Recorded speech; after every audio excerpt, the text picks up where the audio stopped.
너무 힘들다면 아무 생각 말고 그만둬도 돼. 힘내라는 말과 조금만 참아보자는 말이 좀처럼 다정하게 와닿지 않을 만큼 많이 지치고 망가져 버릴 때가 있다.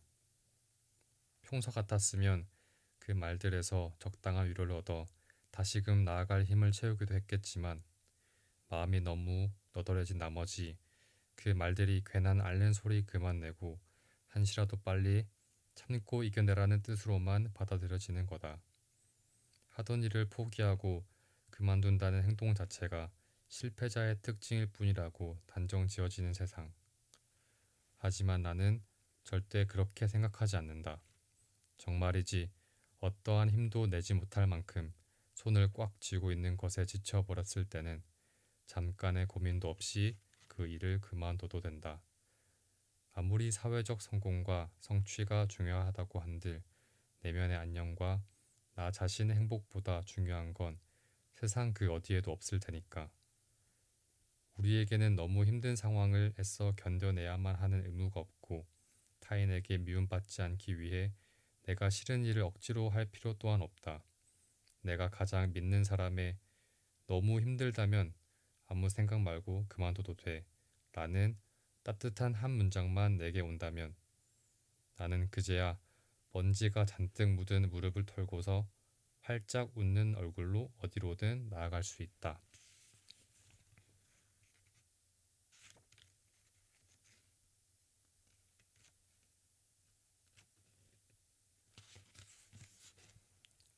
우리는 모두가 처음이니까. 처음이니 실수할 수도 있고 잘 몰라서 허둥댈 수도 있지. 시작부터 달인인 양 휙휙 잘해내는 사람은 어디에도 없을 테니까. 그러니까 네가 지나온 이 길이 조금 삐뚤어지고 살짝 어긋나 있다 해도 이겨내느라 고생 많았어 하고 한 번만 뒤돌아 스스로를 토닥이고 계속해서 걸어나가자. 누구에게나 처음은 있고 자고로 처음이라 하면 몹시도 서툰 모습이어야만 그 의미가 짙어지는 법이야. 할 수 있다. 충분히 잘하고 있다. 다 괜찮아질 거다. 우리는 모두가 처음이니까. 그 어디에서든 내가 항상 응원할게.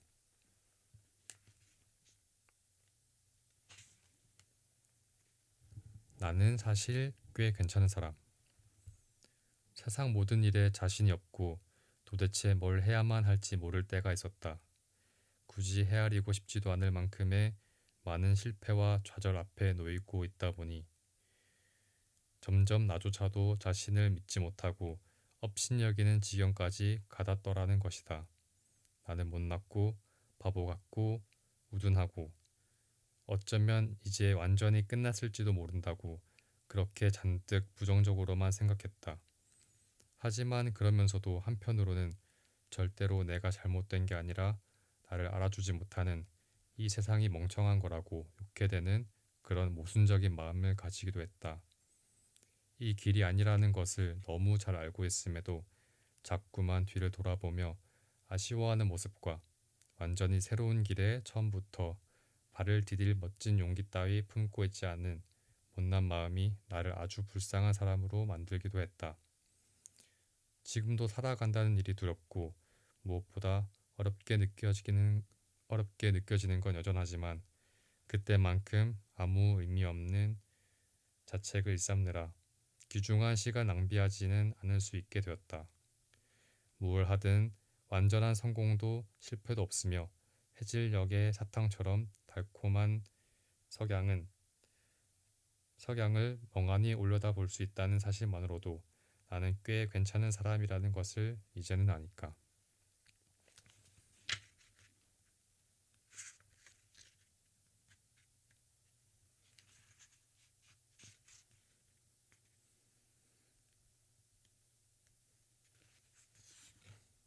평범한 하루라도 제가 기분이 울적할 때마다 회복하기 위해 하는 일들을 몇 가지 나누고 싶어서요.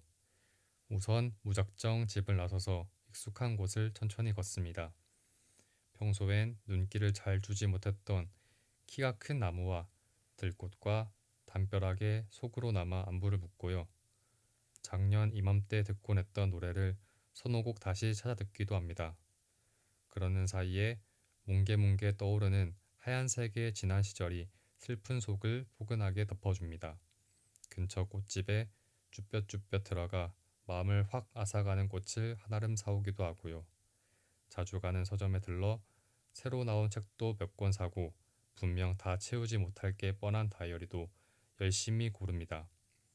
나오는 길에 단골 식당에서 매번 먹던 유부 우동 한 그릇을 깨끗이 비웁니다. 해가 뉘엿뉘엿 지고 이제는 집으로 돌아가고 싶을 때 문득 떠올리는 것만으로도 애틋해지는 사람에게 전화를 걸어요. 이제 들어가 봐야겠다. 오늘 전화 받아줘서 고마웠어. 다음에도 또 연락할게. 이처럼 멋진 하루를 보낸 것만으로도 어느새 기분은 한껏 좋아져 있습니다.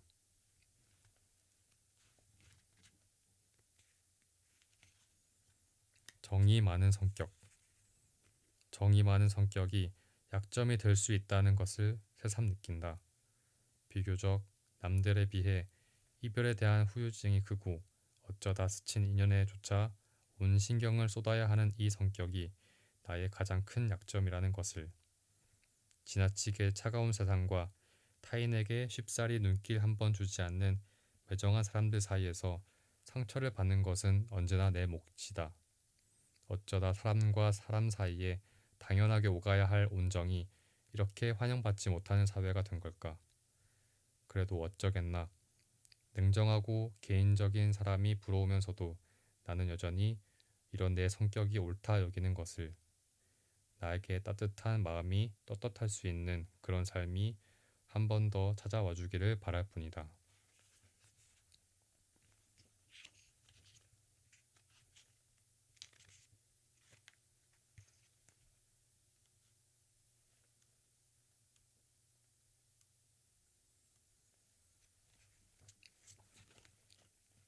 게으른 완벽주의자. 타고난 천성이 게으르면서 그렇다고 아무 일도 하지 않을 때면 뭔가를 잃어가는 기분에 우울해지는 사람이 있다. 바로 나. 어쩔 수 없이 해야 하는 일이 주어졌을 때는 온갖 짜증과 싫은 소리를 연신 내뱉곤 하지만 효율과 성과는 그럭저럭 괜찮은 편이라 주변 사람들에게 자주 칭찬을 받기도 한다. 일을 한다는 행위 그 자체를 경멸하면서 아무것도 하지 않고 시간만 허비하는 것 또한 견디지 못하는 성격, 지나친 모순이라는 것을 너무나도 잘 알고 있다.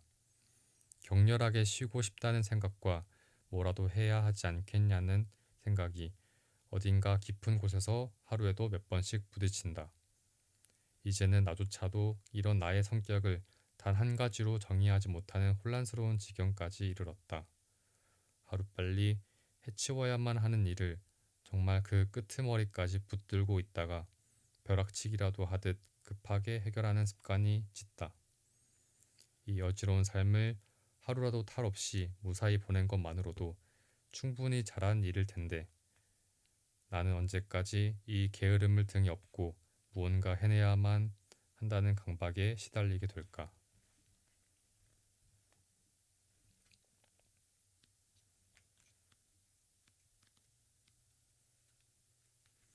어느 택시 기사님. 몹시도 지친 몸을 이끌고 집으로 돌아가던 택시 안에서 벼랑간 기사님이 이렇게 물으셨다. 오늘 날이 참 춥지요? 그나저나 실내일 것도 같지만 표정이 많이 안 좋아 보이네요. 혹시 무슨 일 있었나요? 나는 그러면 안 된다는 걸 머리로는 잘 알고 있었지만 고단한 마음에 잠든 척 대답을 하지 않았다.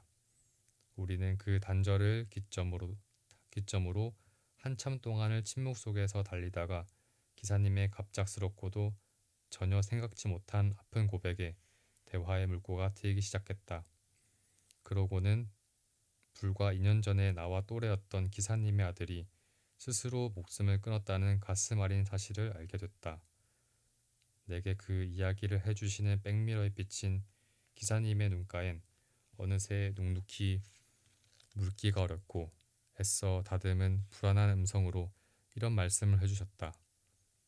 그때 아들놈이 딱 지금 손님처럼 슬픈 표정으로 하루하루를 버텨내듯 살곤 했거든요. 나는 정말이지 아무것도 몰랐어. 그냥 조금 버거운 일이 있었겠지 하면서 가볍게 넘기기 일쑤였어요. 그러곤 그날 그 사달이 난 거야. 이 어린 놈이 도대체 뭐가 그렇게 힘들고 억울해서 이렇게 된 걸까? 그렇게 한참을 납득하지 못하다가 문득 그런 생각이 들더라니까요. 나이가 많든 적든 힘든 건 매한가지다. 그러니까 소중한 사람이 슬퍼 보인다면 귀찮아 말고 당장에 토닥여줘야 한다. 때로는 말하지 않아도 내 마음을 단번에 알아주는 사람의 위로에 계속 살아갈 원동력을 얻곤 하잖아요. 손님은 지금 어떤 힘든 일이 있든 간에 어떻게든 살아서 빛을 보기를 바라요. 아들 같아서 하는 말이야. 아들 같아서. 꽤 오랜 시간이 지났음에도 여전히 선명한 기억으로 남아있는 그날의 대화. 조금 과장해서 지금껏 내가 잘 살아올 수 있었던 이유가 그날의 위로 덕분이었다고도 생각한다. 굳이 힘들다고 살려달라고 입 밖으로 꺼내지 않아도 먼저 다가와주는 사람의 위로는 참 큰 힘을 가진 것 같다. 그러는 우리 또한 가끔이라도 주변의 소중한 사람들이 어떤 표정으로 요즘을 살아가고 있는지 살펴볼 필요가 있지 않을까?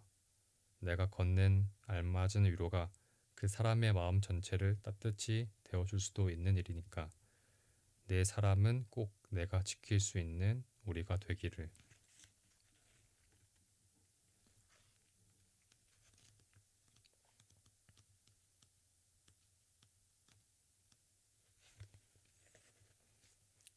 아무래도 헤어지는 건 정말 싫으니까. 평생 함께할 것만 같던 사람과도 돌이킬 수 없게 멀어지는 때가 온다. 둘 중 하나의 큰 실수로 인한 감정적인 문제가 감정적인 문제로 사이가 틀어지거나 정말이지 이렇다 할 이유 없이도 서로에게서 시선을 돌리게 된다. 처음에는 내게 문제가 있는 걸까? 내가 사회성이 결여된 탓일까? 하며 자책하기 일쑤였다. 하지만 이제는 그게 아니라는 것을 확실하게 알고 있다. 내가 그 관계를 위해 어떠한 노력을 기울여도 떠날 사람은 미련조차 없이 떠나고 내가 특별히 신경을 쏟지 않아도 곁에 머물러 줄 사람은 그 마음이 아주 단단하다는 것을 말이다. 그래도 그 어떤 소원보다 간절히 바라는 것이 하나 있다면 지금 내가 믿는 사람들과는 오랫도록 함께하고 싶다는 것이다. 아무래도 헤어진다는 건 정말 싫으니까.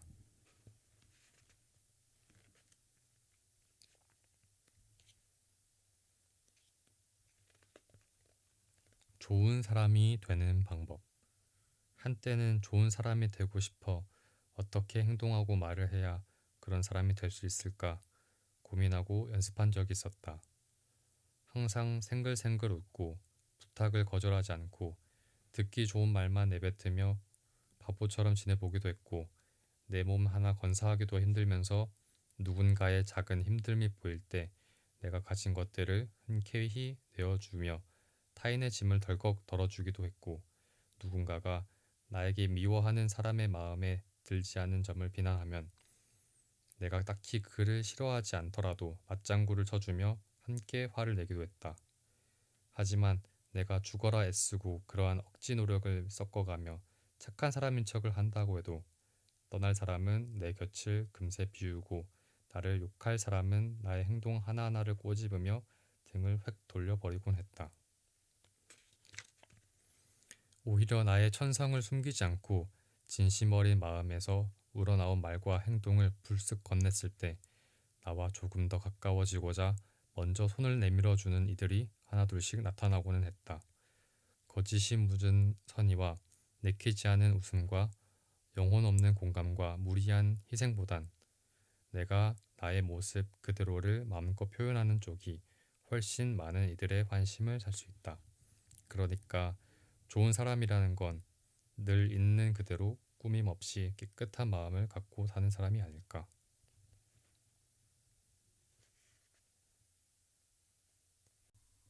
네, 아무런 대가 없이 건네는 다정의 일부분을 낭독해드렸습니다.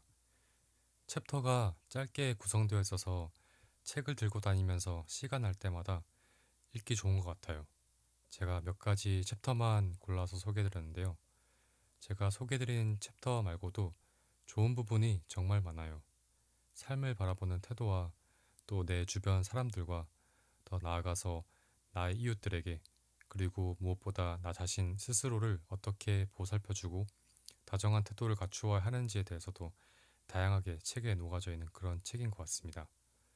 그래서 혹시나 최근에 마음이 지쳐서 나 스스로를 조금 함부로 대하고 있다고 느끼거나 주변 사람들에게 뭔가 예민해져 있거나 시니컬해졌을 때 읽으면 좋은 책인 것 같습니다. 저도 살다 보면은 마음이 지친 순간에 가장 먼저 스스로를 함부로 대하게 되더라고요.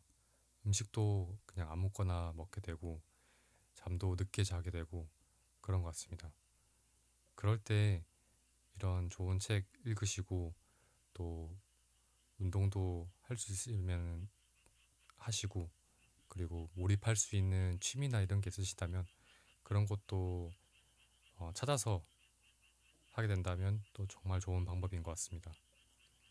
날씨가 많이 더워져서 더더욱 무기력해질 때가 많은 것 같아요. 그럴 때 핸드폰만 보지 마시고 제가 소개드린 책 읽으시고 좋은 시간, 좋은 하루 보내시길 바라겠습니다.